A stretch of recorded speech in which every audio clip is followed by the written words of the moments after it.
यशोदा कृष्ण की धूल धूसरित मुद्रा को देखकर नाराज हो उठती है और कहने लगती है कि तुम्हारी ये गंदी आदत है कि तुम धूल में लौट जाते हो।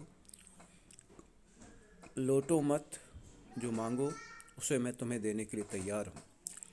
कृष्ण की विनोदशीलता और बाल सुलभ क्रीड़ा में भी उनकी चपल चेष्टाओं का अंकन सूर्य ने जिस प्रक्रिया और जिस पद्धति से किया है, उसका अन्य नमूना देखने को प्रायः नहीं मिलता।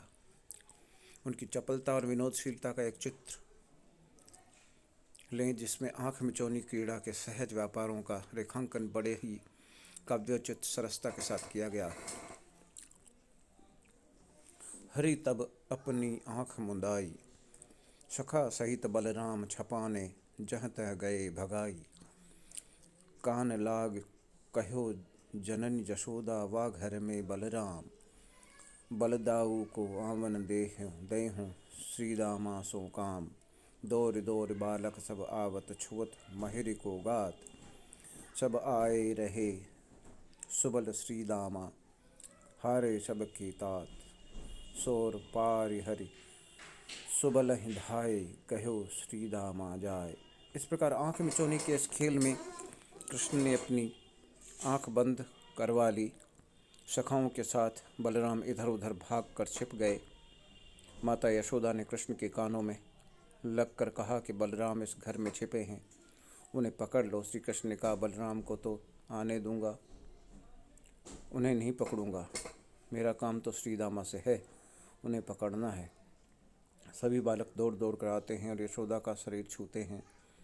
सभी आ गए, केवल बलराम और श्रीदामा रह गए। इस पर यशोदा ने श्री कृष्ण से कहा कि हे पुत्र, इस बार लगता है तुम हार रहे हो। इसे सुनकर ललकारते हुए कृष्ण बलराम की ओर दौड़े, लेकिन धोखा देकर श्री कृष्ण ने श्रीदामा को पकड़ लिया। इस बाल क्रीड़ा में कृष्ण को की बाल चेष्टाओं का जैसा सहज स्वाभाविक चित्रण सूर्य ने किया है, वह स्वरथा हृदयग्राही और सहृदय संवेद्य है। बाल चेष्टाओं और क्रीड़ाओं के साथ ही मुद्राओं का चित्रण की शैली में सूर्य की तुलना अन्यों से कथमपि नहीं की जा सकती। सूर्य ने बच्चों की विभिन्न मुद्राओं का निरूपण अनुभव विधान की दृष्टि में रहकर वैविध्यपूर्ण ढंग से किया है।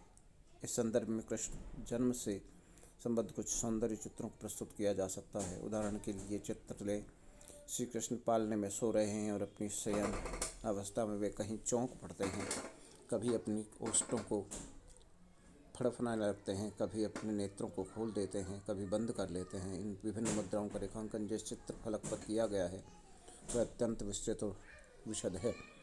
तद्विषयक पद इस प्रकार है, कबहु पलक हरि मूंद लेत हैं, कबहु अधर फरकावे। सोवत जान मौन भय के रही, करि करि सैन बतावे। कृष्ण की मुद्रागत अलौकिकता का संकेत सूर्य ने कुछ ऐसे पदों की सृजना की है जिसमें बालकों की सहज मुद्रा का निरूपण करते समय यत्र तत्र उनके अलौकिक व्यापारों और अद्भुत रूपों का भी संकेत किया गया है। यह सूर्य के वात्सल्य रस वर्णन की अन्य विशेषता कही जा सकती है, जिसमें सहजता और अलौकिकता का एक विस्मयकारी धरातल पर परस्पर संपर्क प्रतीत होता है।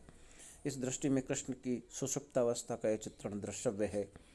जशोदा मदन गोपाल सुभावे, देख शयन गति त्रिभुवन कंपे।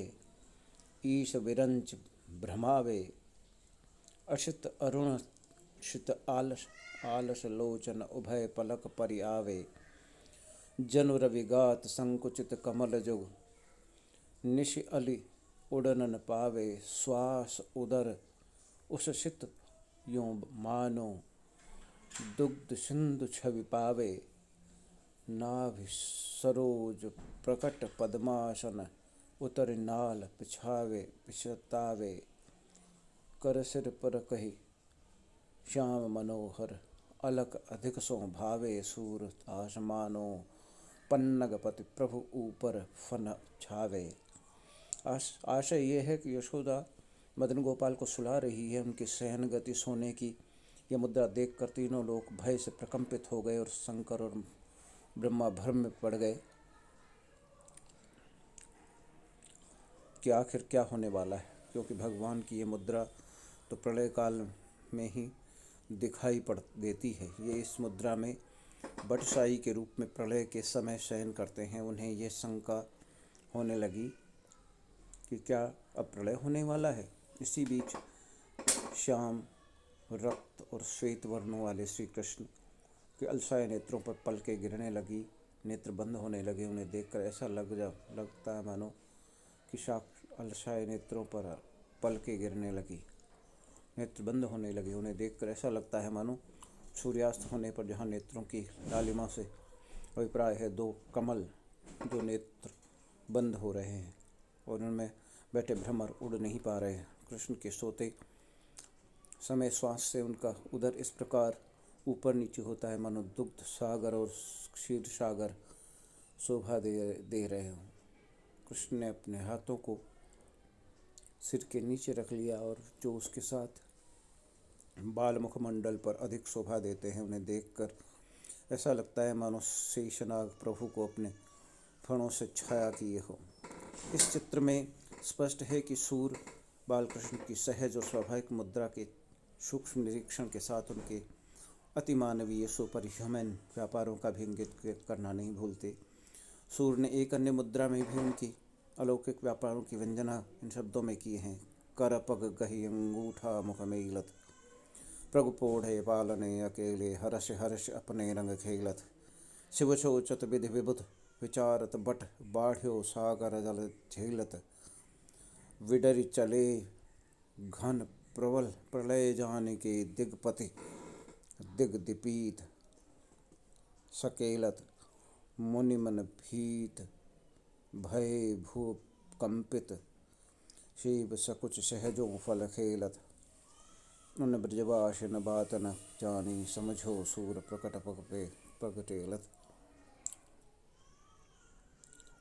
प्रस्तुत पद में सूर ने प्रकारांतर से सकटासुरवध लीला की ओर संकेत किया है। यह लोगों के को यही प्रतीत होता है कि कृष्ण हाथ में अपने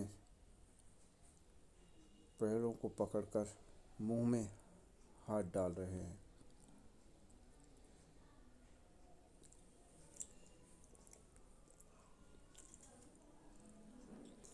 पर इस प्रकार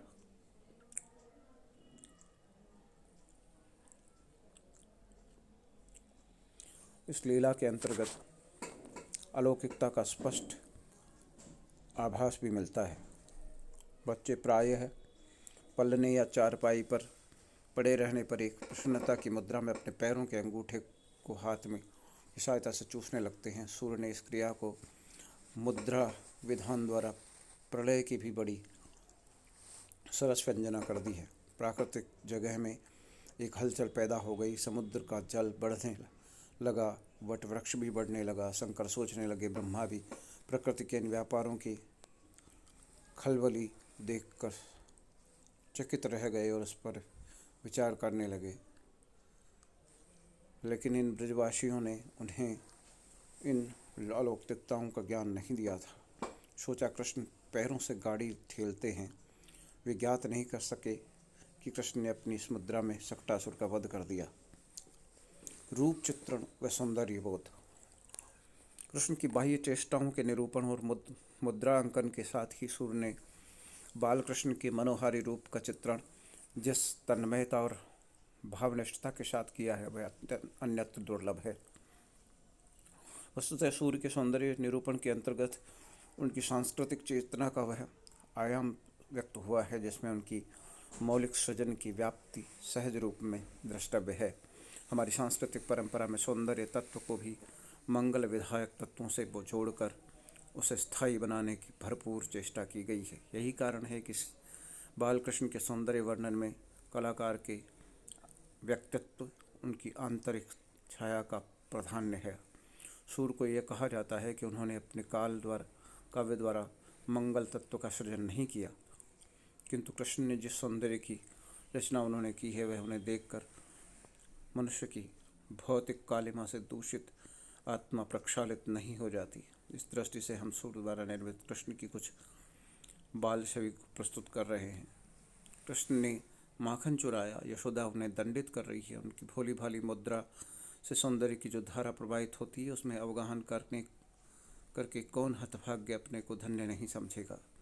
ये चित्र जिसमें सूर्य ने कृष्ण के आंसुओं और चेष्टाओं, यशोदा की सांटी को देखकर प्रकंपित उनके समस्त देह का अंकन किया है, कितना मनोहारी और हृदयग्राही। हरि के बदन तन धो चाहि, तनक दधि कारण जशोदा इतो कहा रिसाय। लकुटी के डर डरत ऐसे सजल शोभित डोल, नील नीरज दल मनो अली संकरण कृतलोल। बात बस समृणाल जैसे, प्रात पंकज कोश नमित मुख झरी। अधर सूचत सकुच में कछुरोष। किसी गोपी का कथन है कि हे यशोदा, जरा कृष्ण के मुख की ओर देखो तो देखो, थोड़े से दही के लिए तुम इतना क्रोध क्यों करती हो। तुम्हारी छड़ी के भय से उनके सजल नेत्र इस प्रकार चंचल हो रहे हैं जैसे कि अति शावकों के द्वारा चंचल किए गए नील कमल के दल हों। जैसे प्रातःकाल नाल सहित कमल को उस वायु की झोंकों से छुप गया हो, उसी प्रकार तुम्हारे भय से इसका मुख झुका हुआ है, या उसके होठों पर संकोच के साथ कुछ क्रोध प्रकट हो रहा है। यह सौंदर्य का एक ऐसा चित्र है जिसमें सूर्य ने गत्यात्मक शैली पर ग्रहण की है। सौंदर्य चित्रण की दोनों शैलियाँ वस्तुतः सूर्य के सौंदर्य चित्रण में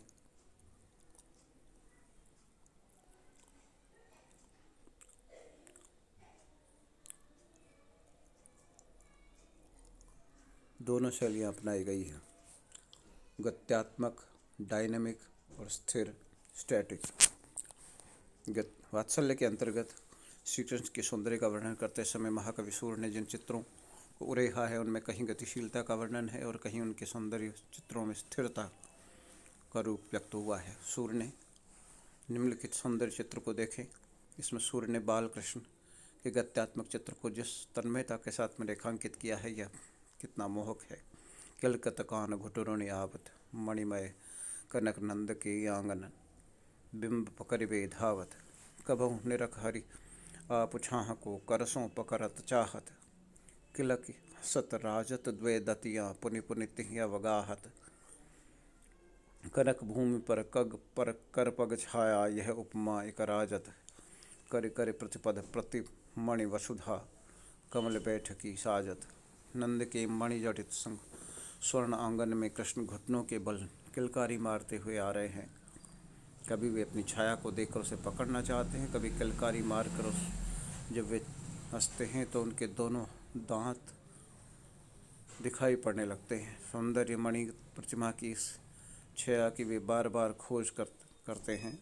स्वर्ण भूमि पर उनके हाथों और चरणों की छाया जब पड़ती है तो ऐसा लगता है कि मानो प्रत्येक चरण और हाथ रूपी प्रतिमा के लिए उनकी चरण और हाथ छाया रूपी कमल से पृथ्वी अपने बैठक सज्जित कर रही है। वस्तुतः यह गत्यात्मक सौंदर्य चित्रण का एक सजीव नमूना है। समस्त पद में चाक्षुष बिंब विजुअल इमेज की प्रधानता और इसके सौंदर्य की सराहना करते हुए प्रसिद्ध आलोचक पंडित नंदल दुलारे वाजपेयी का कथन है कि साहित्य के मर्मज्ञ विद्यार्थियों को समझना इसलिए कि यह प्रेक्षा उच्च कोटि की है, क्योंकि उसमें उत्प्रेक्षित दृश्य न केवल सुंदर है, सटीक है।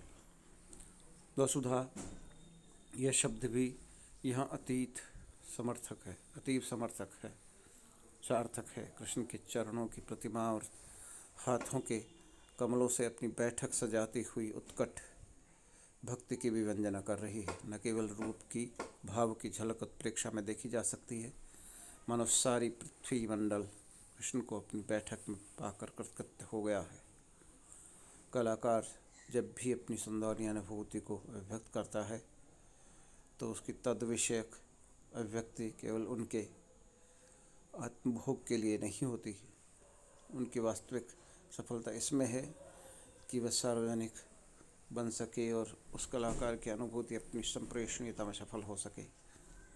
अंग्रेजी के प्रसिद्ध आलोचक सर वाल्टर स्कॉट ने इस संबंध में बताया है expression then, as the artist conceives it in note on activity, conform to his own consciousness, or designed to meet only his own spiritual satisfaction. For him, it is only successful when it rendered his meaning intelligent, when it makes his state of mind clear to others, when it carries the thought content expressed over the thousand of somebody calls consciousness.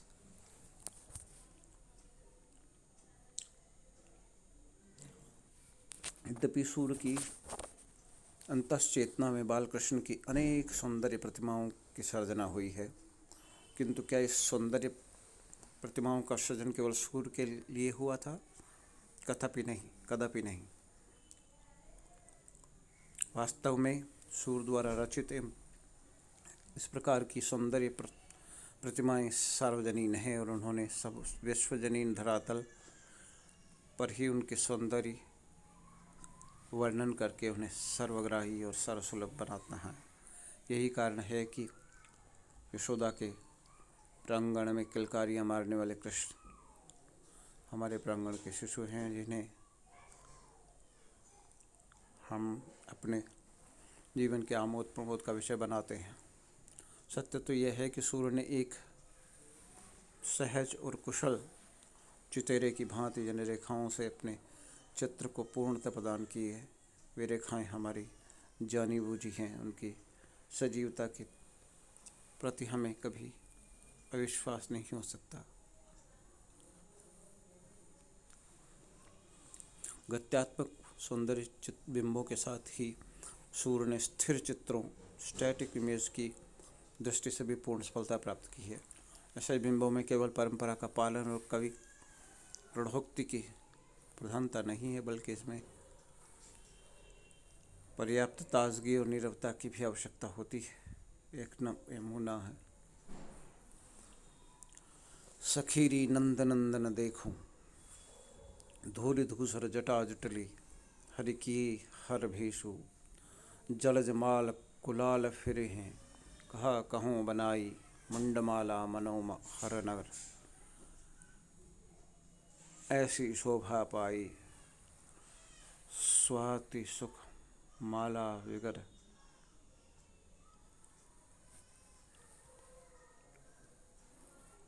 शाम का ही भाई, मनो गंगा गौरी डर कर गई गई कंठ लगाए। शंकर और कृष्ण की एकात्मकता का ये एक अनोहारी चित्रण है। वास्तव में सौंदर्य विस्मय और अद्भुत व्यापारों में ही प्रकट होता है। यहाँ कृष्ण ने शंकर के रूप में भी परिकल्पना एक विस्मयमूलक सौंदर्य की सृष्टि कर रही है। श्री कृष्ण अपने गले में श्वेत कमलों की माला पहने वे उनको उपेक्षा करते हुए सूर्य ने लिखा है कि उससे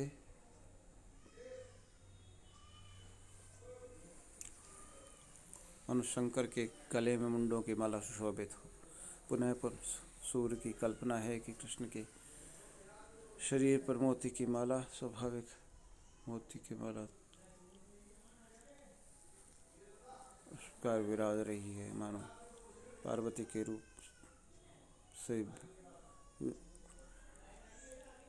शंकर ने मस्तक के ऊपर गंगा को गले में छिपा लिया। सपत्नी होने के कारण पार्वती को प्रिय नहीं है। चित्र में कुछ रेखाओं शोभा कहत कहे नहीं आवे, ओछवत अति आतुर लेच, लोचन पुटका मनन तृप्ति को पावे, सहज से मेघ घनश्याम सुभग बपु, तड़ित बसन बनमाल, शिखंडी बनतु।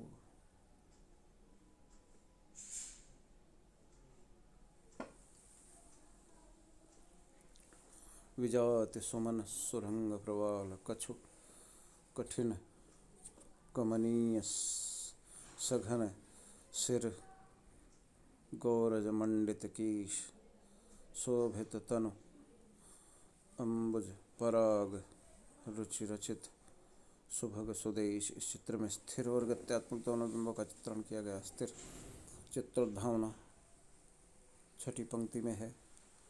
उनमें घुंघराले लटों पर सुशोभित गौरज की बड़ी स्वाभाविक चेष्टा को रूपायित किया गया है। ये क्या ऐसा प्रतीत होती है क्योंकि मानव पराग की सुंदरता में मुक्त संस्कृतता से युक्त सुंदर भ्रमर से चपल बोधित हो गई है। इस प्रकार स्पष्ट है कि सूर्य ने सोने तत्व के वियोग में अपनी